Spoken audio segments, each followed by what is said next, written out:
साथियों, YouTube channel अभी classes Kanpur पर आपका एक बार फिर हार्दिक स्वागत है। जैसा कि पिछले टर्म में हमने आपको पढ़ाया था कि हिंदी का उद्भव और विकास कैसे हुआ, और हमने कहा था कि बेटा जल्दी से जल्दी हम कल आपको एक ऐसा टॉपिक लेकर आ रहे हैं जिसमें निश्चित ही निश्चित कोई भी एग्जाम हो 2 से या 3 नंबर का जरूर से जरूर आता है। तो आज हम आपके लिए एक बहुत ही महत्वपूर्ण टॉपिक लेकर आए हैं, तो जल्दी से तैयार हो जाइए और माइंड मेकअप कर लीजिए कि आज की क्लास जो अभी सर की होगी वो यहीं से यहीं बिल्कुल ही याद करके जाना है, समझ के जाना है, क्योंकि समझी हुई चीज कभी भी भूलती नहीं है। यहीं पे समझना है और ये कभी नहीं भूलने वाली। तो बच्चों, आज का टॉपिक है हमारा हिंदी की उपभाषाएं। हिंदी की उपभाषाएं और बोलियां। हिंदी की उपभाषाएं और क्या है, बोलियां। कि कितनी उपभाषाएं हैं और कितनी बोलियां हैं। अगर किसी ने बच्चों ने पहला हमारा जो क्लास हुआ था उसमें हमने बताया था कि बोलियां क्या हैं और उपभाषाएं क्या हैं। जिन्होंने पहला वीडियो ना देखा हो, हमारी पहली क्लास थी हिंदी भाषा और का विकास, डेवलपमेंट ऑफ लैंग्वेज, तो उस क्लास को जरूर देख लें। तो उसमें उपभाषाओं और बोलियों के बारे में डिटेल से हमने आपको समझाया है। ठीक है, तो आज हम पढ़ने वाले हैं कि कितनी उपभाषाएं हैं और कितनी बोलियां हैं, कितनी उपभाषाओं के अंतर्गत कितनी बोलियां आती हैं। समय बर्बाद नहीं करना है। समय बर्बाद ना करते हुए सीधे ही हम टॉपिक पर पहुंचते हैं। अगर हम इस टॉपिक की बात करते हैं तो हिंदी की उपभाषाएं बच्चों जो हैं वो कितनी हैं, 5 हैं, और बोलियां कितनी है बच्चों, 18 हैं। तो ये उपभाषाएं मतलब किस उपभाषा के अंतर्गत कौन सी बोली आती है, आज इसी का ही हम अध्ययन करने वाले हैं। कोई बहुत भारी भरकम चैप्टर नहीं है बिल्कुल सिलेक्टेड, और सिलेक्टेड टॉपिक से सिलेक्टेड चीजें पढ़ानी है और उसी से 2 या 3 नंबर का मिलना है। बहुत आसान। जैसे अब 2 कॉलम खींचते हैं हम लोग। जैसे हमने लिख दिया आपको उपभाषाएं, कौन सी उपभाषाएं हैं और कौन सी बोलियां हैं, ये ध्यान रखना है। ठीक है, तो उपभाषाएं और बोलियां में देखते हैं कि पहली उपभाषा आपकी आती है, जैसे हमने पढ़ाया आपको, पश्चिमी हिंदी। पश्चिमी हिंदी के अंतर्गत एक एक पढ़ेंगे। पश्चिमी हिंदी के अंतर्गत बच्चों 5 बोलियां आती हैं। पश्चिमी हिंदी के अंतर्गत कितनी बोलियां आती हैं, 5। जैसे हमने पहले कह दिया आपका खड़ी बोली। पश्चिमी हिंदी के अंतर्गत खड़ी बोली। खड़ी बोली के बाद आता है आपका ब्रज भाषा। खड़ी बोली, ब्रज भाषा। तीसरा आता है आपका बुंदेली। बुंदेली के बाद चौथा आता है आपका खड़ी बोली, ब्रज भाषा, बुंदेली, हरियाणवी, और 5वीं आ गया कन्नौजी। तो ये 5 मतलब पश्चिमी हिंदी के अंतर्गत 5 जो होती है वो बोलियां होती हैं। कौन बोलियां हैं, खड़ी बोली, ब्रजभाषा, बुंदेली, हरियाणवी और कन्नौजी। बच्चों इन 5 में से ये 2 बोलियां जो हैं वो बहुत महत्वपूर्ण है, जहां से प्रश्न आने की पूरी संभावना रहती है। अब हरियाणवी को हम लोग जो कहते हैं वो बांगरू के नाम से जाना जाता है। हरियाणवी को हम बांगरू के नाम से जानते हैं, और खड़ी बोली को हम जो कहते हैं ये कौरवी के नाम से जानी जाती है। खड़ी बोली को किस नाम से जाना जाता है, कौरवी। क्योंकि अभी आपका जो एसआई का एग्जाम हुआ था उसमें पूछा गया था ये क्वेश्चन कि खड़ी बोली या किस बोली को कौरवी के नाम से जाना जाता है, तो खड़ी बोली को कौरवी के नाम से जाना जाता है। तो अब ये हो गया आपका पश्चिमी हिंदी के अंतर्गत कितनी बोलियां हैं, 5 बोलियां हैं। अब पश्चिमी हिंदी के बाद जो दूसरी बोली आती है, उपभाषा आती है, वो आती है पूर्वी। क्योंकि अभी पहले हम उपभाषाओं को देख लेते हैं, फिर एक एक बोली को हम डिस्कस करेंगे। पहले अभी हम लोगों ने पढ़ा कि पश्चिमी हिंदी के अंतर्गत दूसरा आती है 5 बोलियां। अब दूसरी आती है आपकी पूर्वी हिंदी। पूर्वी हिंदी के अंतर्गत बच्चों जो बोलियां आती हैं वो 3 आती हैं। पहली आती है आपकी अवधी। अवधी कौन सी आती है? अवधी।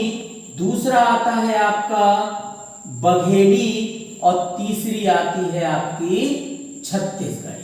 कौन किस क्षेत्र में बोली जाती है इसका डिस्कस भी अभी हम आगे करने वाले हैं, क्योंकि आज हम पढ़ने वाले हैं उपभाषाएं और बोलियां। तो पूर्वी हिंदी के अंतर्गत बच्चों 3 बोलियां आती हैं, अवधी, बघेली और छत्तीसगढ़ी। इन दोनों में से ये जो बहुत महत्वपूर्ण हैं, अवधि से निश्चित क्वेश्चन आता है, मतलब ब्रज भाषा हो गया, खड़ी बोली हो गया और तीसरी महत्वपूर्ण बोली हुई अवधि।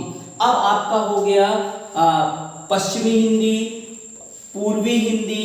पूर्वी हिंदी के बाद आती है अब राजस्थानी। राजस्थानी के अंतर्गत भी आपकी जो बोलियां आती है वो 4 आती हैं। जैसे हम कहते हैं एक तीसरी उपभाषा आती है आपकी राजस्थानी। राजस्थानी के अंतर्गत बच्चों जो आती है वो पहली आती है मारवाड़ी। मारवाड़ी। दूसरी आती है आपकी जयपुरी।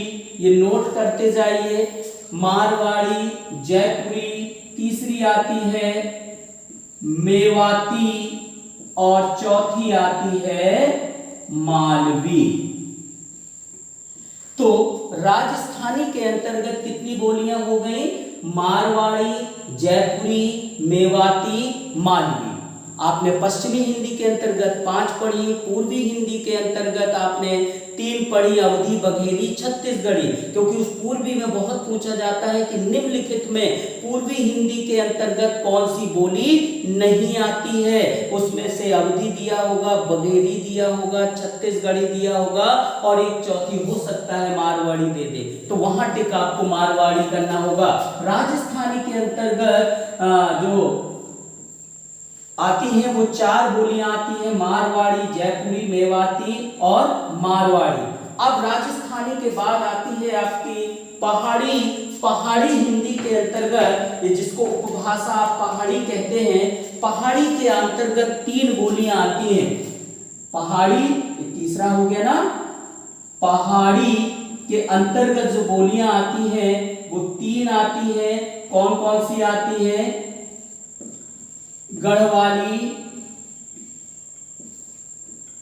कुमायूनी और तीसरी है नेपाली।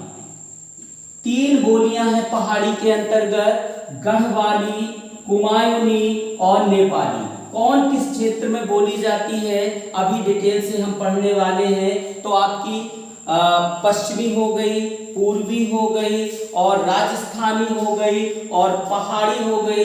इसके बाद आती है आपकी बिहारी हिंदी। अंतिम है आपकी बिहारी हिंदी। बिहारी हिंदी के अंतर्गत है आपकी, बिहारी हिंदी के अंतर्गत है भोजपुरी, मैथिली और तीसरी हो गई आपकी मगही। तो देखिए बिहारी हिंदी में 3 है, मैथिली, भोजपुरी और मगही। मतलब आप देखते हैं कि हमने पश्चिमी हिंदी के अंतर्गत बच्चों 5 पढ़ी आपने, है ना। 5 के बाद आपने पूर्वी हिंदी के अंतर्गत 3 पढ़ी, तो 5, 3, फिर राजस्थानी 4 आ गई, 5, 3, 8, 4, 12 और 3 आपने पढ़ी, ठीक है, पहाड़ी में और 3 भोजपुरी में। तो टोटल बोलियां हो गई कितनी? 18। मतलब इस प्रकार 5 उपभाषाओं के अंतर्गत 18 बोलियों को विभाजित किया गया है। अब एक एक बोली का हम लोग डिस्कस करने वाले हैं। तो पहली आती है पश्चिमी हिंदी के अंतर्गत खड़ी बोली। खड़ी बोली क्या है इसके बारे में आपको बताना है। क्या आपको लग रहा है कि कि कोई बहुत भारी भरकम चैप्टर चल रहा है, एकदम समझ में आ रहा होगा कि सीधा सीधा है कि हिंदी में 5 उपभाषाएं और 18 बोलियां। 18 बोलियों के अंतर्गत एक महत्वपूर्ण बोली आती है खड़ी बोली। अब ये खड़ी बोली बच्चों है क्या? खड़ी बोली का शाब्दिक अर्थ होता है खरी। खरी का मतलब होता है शुद्ध। ये बोली जो है वो दिल्ली और मेरठ के आसपास बोली जाती है। जो दिल्ली है और उसके आसपास का क्षेत्र है, जैसे मेरठ है, उसके आसपास बोली जाने वाली बोली क्या है? खड़ी बोली है। अब ये प्रश्न उठता है कि खड़ी बोली का सर्वप्रथम प्रयोग किसने किया? खड़ी बोली का प्रयोग सबसे पहले किसने किया? ये बहुत सारे, कोई भी एग्जाम उठा लीजिए, यूपी टेट हो, सुपर टेट हो, आपका पैट का एग्जाम आने वाला है, यूपी SSSC के अंतर्गत बहुत विभिन्न जो एग्जाम आयोजित होते हैं, पुलिस का हो, कोई भी एग्जाम होता है, सभी में खड़ी बोली से प्रश्न बहुत आता है। तो खड़ी बोली का पहला कवि कौन था? प्रश्न ये आया। तो बच्चों खड़ी बोली, पहले तो बात समझ गए कि खड़ी बोली का मतलब ऐसी बोली जो शुद्ध परिनिष्ठित। खड़ी बोली कैसे हो गई? शुद्ध परिनिष्ठित व्याकरण सम्मत भाषा खड़ी बोली है। शुद्ध परिनिष्ठित व्याकरण सम्मत भाषा क्या है? आपका खड़ी बोली है। कभी कभी उसमें पूछा जाता है कि मानक भाषा कौन सी है? तो मानक भाषा जो है आपकी वो खड़ी बोली है। खड़ी बोली को ही हम मानक भाषा का दर्जा देते हैं, है ना? तो क्यों? क्योंकि ये शुद्ध है, परिनिष्ठित है, व्याकरण सम्मत भाषा है, इसलिए खड़ी बोली है। अब खड़ी बोली का सबसे पहले प्रयोग साथियों किसने किया? खड़ी बोली का सबसे पहले प्रयोग किया अमीर खुसरो ने। अमीर खुसरो ही खड़ी बोली का सर्वप्रथम प्रयोग करने वाला विद्वान था, जिसको हिंदुस्तान की तूती या तूतीए हिंद के नाम से जाना जाता है। ये अमीर खुसरो ही था जिसने खड़ी बोली का सर्वप्रथम प्रयोग किया। और ये विद्वान कौन था? ये आदिकालीन पहला कवि था जिन्होंने लोगों का मनोरंजन किया। और मनोरंजन कैसे किया बच्चों? मनोरंजन किया बेटा गजलें, पहेलियां और मुकरियां लिखकर लोगों का मनोरंजन किया। तो आप समझ गए होंगे कि खड़ी बोली का पहला कवि कौन था? अमीर खुसरो था। इन्होंने लोगों का मनोरंजन करने तक सीमित रहे। अमीर खुसरो ने कोई ऐसी सुसंगठित रचना नहीं लिखी जिससे हम ये कह देते कि खड़ी बोली की पहली रचना अमीर खुसरो ने लिखी। नहीं बच्चों, नहीं बेटा, खड़ी बोली की जो पहली रचना लिखी वो कवि गंग ने लिखी। किसने लिखी? कवि गंग ने। कवि गंग ने चंद छंद वर्णन की महिमा, चंद छंद वर्णन की महिमा नामक एक रचना लिखी। कवि गंग ने खड़ी बोली की पहली रचना चंद छंद वर्णन की महिमा लिखी। किसके समय में लिखी? ये प्रश्न बहुत आता है। तो मुगल सम्राट अकबर के समय में सन 1570 ईस्वी में खड़ी बोली की पहली रचना लिखी गई। किसके द्वारा? कवि गंग के द्वारा। ये प्रश्न बहुत पूछा जाएगा। बहुत देखिए, मैंने सीधा सीधा आपको बता दिया कि खड़ी बोली की पहली रचना किसने लिखी? कवि गंग ने। कब लिखी? सन 1570 ईस्वी में। किसके समय में लिखी? मुगल सम्राट अकबर के समय में। और खड़ी बोली का पहला कवि भी साफ साफ है कि खड़ी बोली का पहला कवि जो था वो अमीर खुसरो था, जिसको हिंदुस्तान की तूती या तूतीए हिंद के नाम से जाना गया। खड़ी बोली का विकास चलता गया। खड़ी बोली का विकास हुआ और खड़ी बोली के विकास में जो महत्वपूर्ण योगदान है वो फोर्ट विलियम कॉलेज की स्थापना के फलस्वरूप होता है।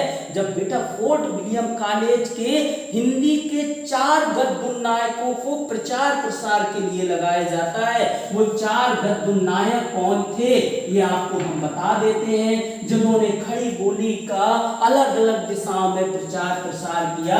पहला नाम आता है मुंशी सदा सुखलाल, मुंशी सदा सुखलाल।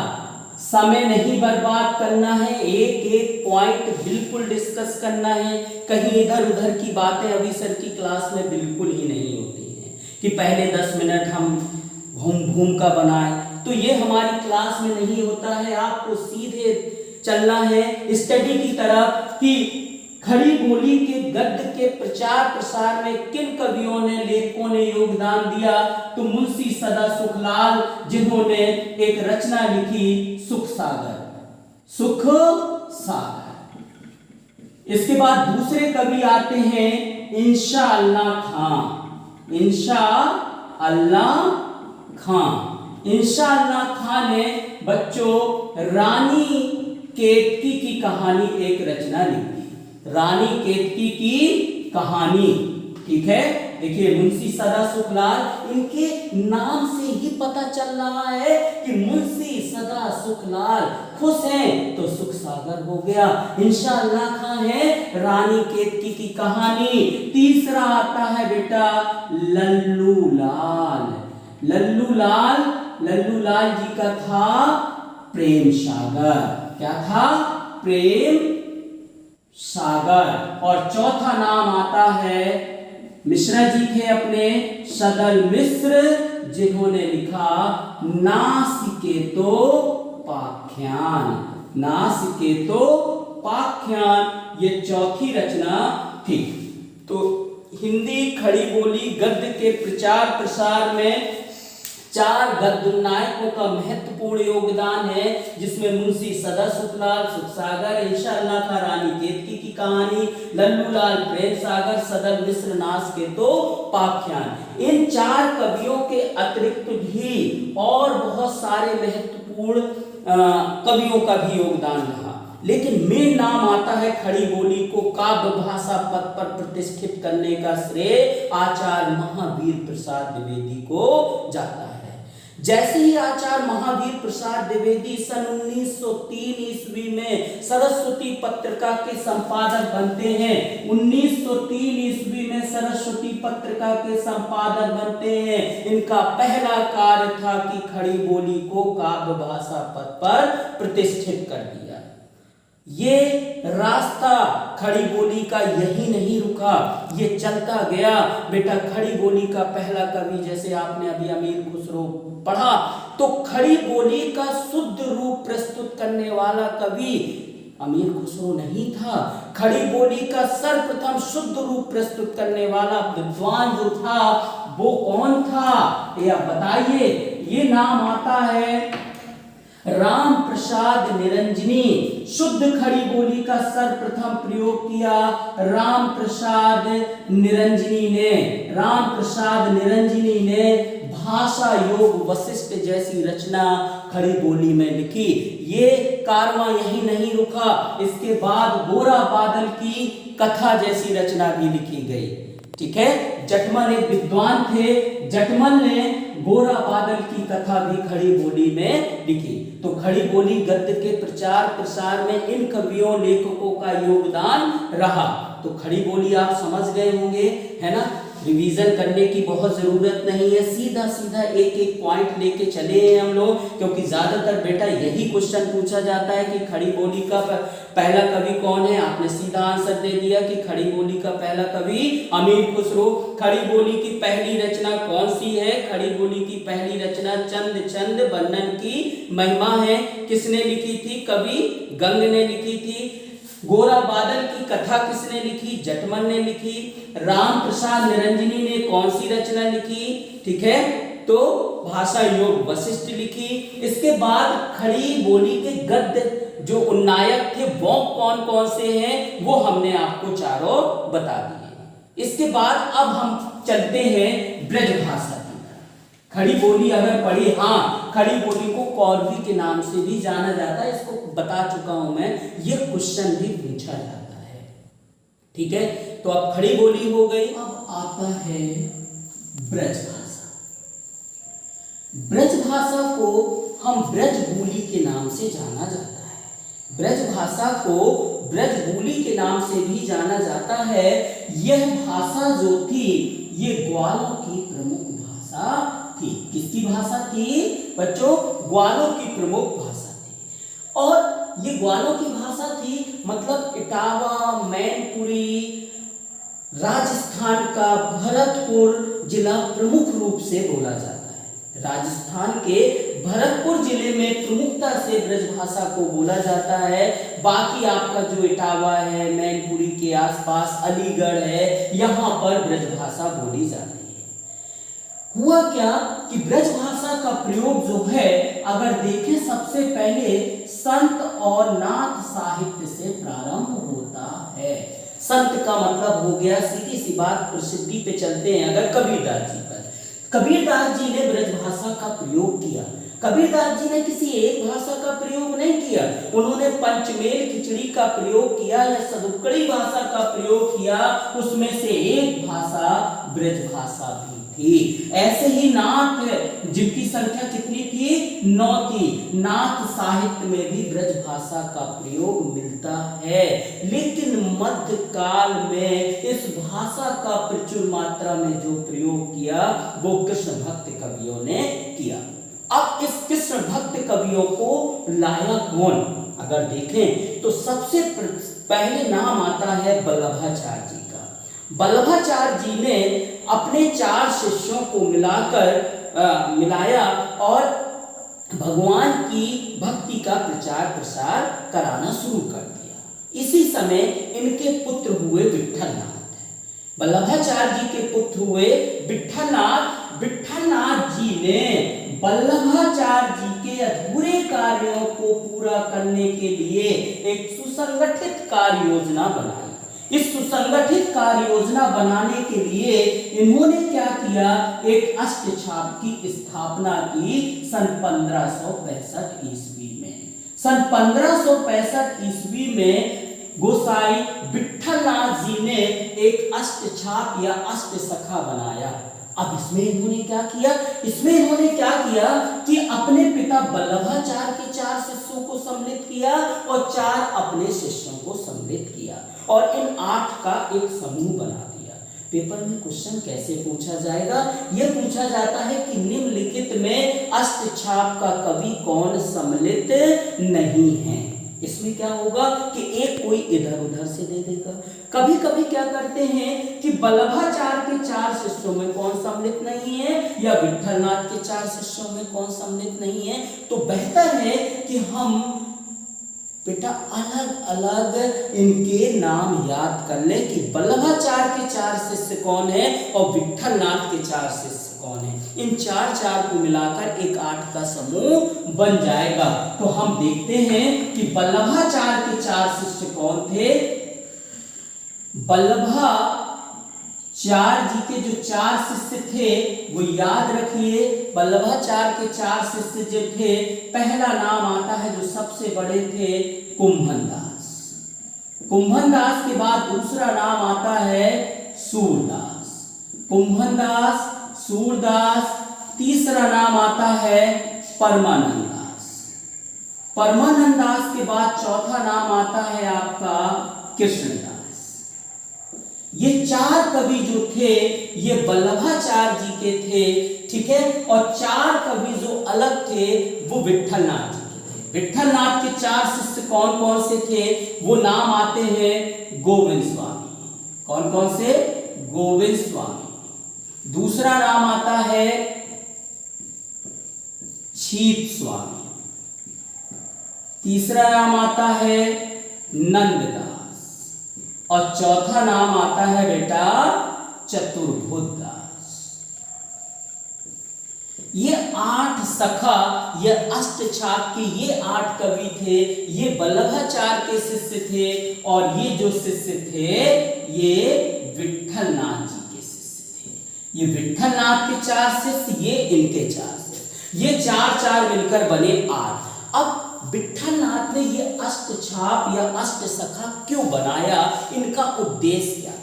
इनका उद्देश्य ये था कि द्वारका में श्रीनाथ मंदिर में भगवान कृष्ण की भक्ति की प्रचार प्रसार करना, उनका कीर्तन करना, मंदिर में कीर्तन करना, पूजा करना, अर्चना करना, ये उनका प्रमुख उद्देश्य था।